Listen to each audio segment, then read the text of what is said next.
Bismillahirrahmanirrahim. Ibnu Abi Ad-Dunya menyebutkan hadis dari Hammad bin Zaid, dari Hisham bin Hasan, dari Yaqdah binti Rashad, bahwa ia berkata, Marwan al-Mahlami adalah tetanggaku. Ia menjabat sebagai qadhi dan mujtahid. Ia melanjutkan, kemudian ia meninggal. Saya sangat sedih ketika itu. Lalu saya melihatnya dalam mimpi. Kemudian saya bertanya, wahai Abu Abdullah, apa yang Allah lakukan terhadap?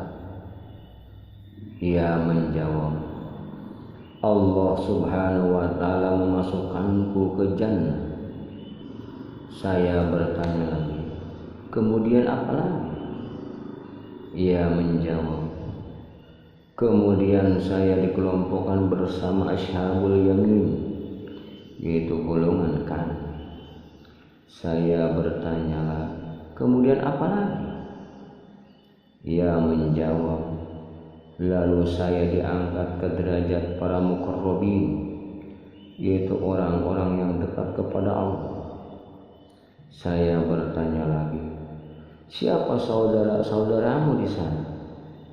Ia menjawab, di sana ada Al-Hasan ibnu Syirih dan Maimun bin Syiyah.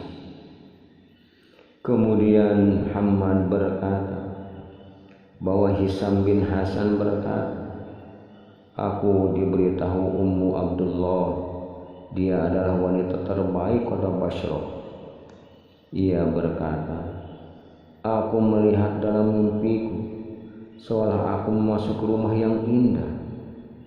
Lalu aku memasuki taman rumah tersebut dan aku terheran-heran dengan keindahannya. Tiba-tiba aku melihat lelaki yang bersandar di atas dipan dari emas, dan di sekelilingnya para pelayan-pelayan muda membawa gelas-gelas. Ummu Abdullah melanjutkan lagi, aku semakin tercengang ketika ada yang berkata, ini adalah Marwan al-Mahlami, silahkan masuk. Lalu ia datang dan duduk di atas dipannya.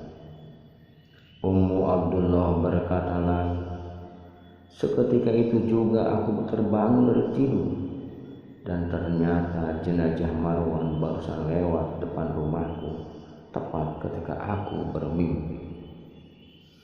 Selain bukti penguat di atas, ada dalil lain yang menunjukkan bahwa roh saling bertemu dan memanggil dan mengenal.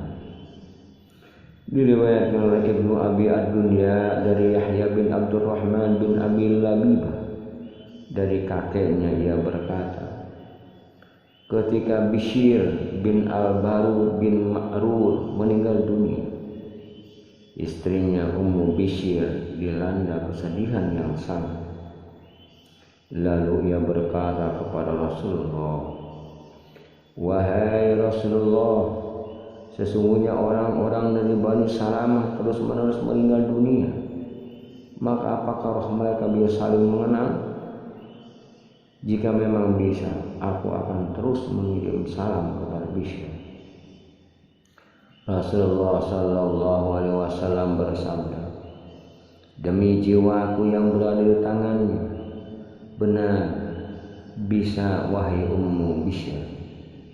Mereka saling mengenal sebagaimana burung-burung saling mengenal dan bercengkrama di atas pepohonan. Mendengar penjelasan tersebut, setiap kali ada dari Bani Salamah yang akan meninggal dunia, maka Ummu Bishr datang dan berkata padanya, wahai fulan, semoga keselamatan terlimpah padamu. Maka orang tersebut menjawab, juga kepadamu wahai Ummu Bishr. Lalu Ummu Bishr berkata kepadanya, sampaikan salamku kepada Bishr.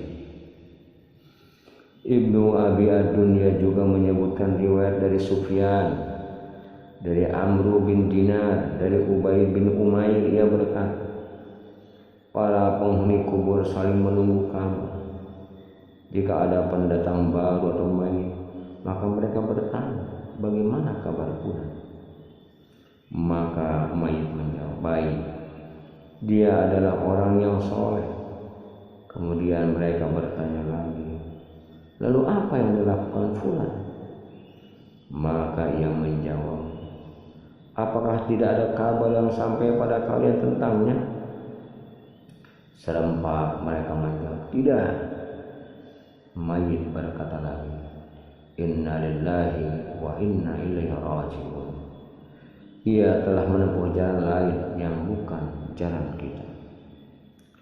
Sahih Al-Mari berkata, telah sampai kabar kepadaku bahwa ketika roh yang baru tiba atau baru meninggal, maka roh yang lain akan berdatangan.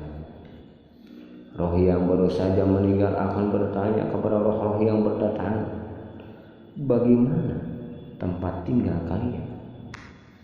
Bagaimana jasad yang kalian tinggal? Apakah baik atau buruk? Maka roh yang berdatangan tadi menangis sampai terisak-isak. Ubay bin Umair berkata, jika seseorang meninggal dunia, maka ia akan ditemui roh yang sudah lama meninggal dunia, meminta kabar kepadanya. Apa yang dilakukan pula? Bagaimana kabar fulan? Jika roh yang baru datang tersebut menjawab, ia sudah meninggal dunia, tetapi belum bertemu mereka yang sudah lama meninggal dunia, maka mereka akan menjawab, dia telah pergi menemui ibunya yang sedang diajar.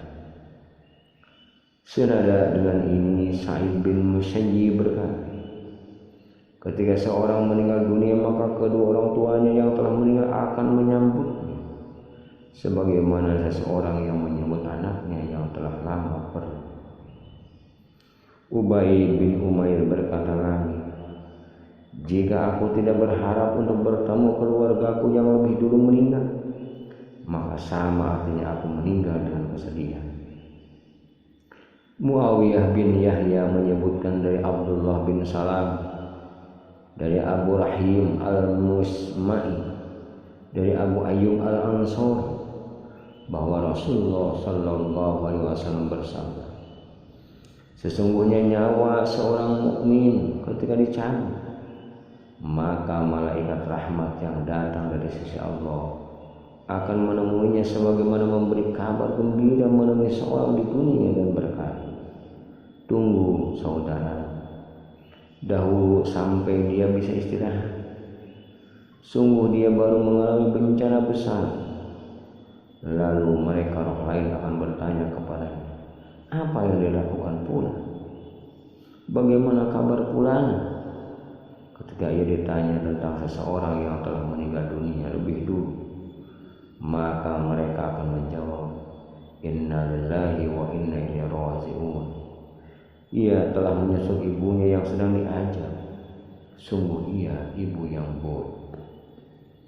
Telah disebutkan juga hadis Yahya bin Barsam, ia berkata, aku diberitahu Masma bin Ashim, ia berkata, aku melihat Asim al-Jahdari dalam mimpiku 2 tahun setelah ia meninggal dunia. Lalu aku bertanya, bukankah kamu sudah mati? Ia berkata, benar. Aku bertanya lagi, lalu di mana kamu sekarang? Ia menjawab, demi Allah, aku berada di satu taman di antara taman-taman surga. Aku dan beberapa kawanku berkumpul pada malam Jumat. Kemudian pagi harinya kami menemui Bakar bin Abdullah al-Majid. Lalu kami saling mendengar kabar dari kalian. Aku bertanya lagi, yang bertemu jasad atau roh kalian? Ia menjawab, sudah tentu bukan jasad yang bertemu, tetapi roh kami yang bertemu. Masalah yang ketiga, pertemuan roh mayit dan roh orang yang masih hidup. Apakah roh orang yang masih hidup bisa bertemu dengan roh orang yang sudah mati? Bukti dan dalil yang menjelaskan bahwa roh orang yang masih hidup dan roh orang yang sudah mati dapat bertemu banyak sekali.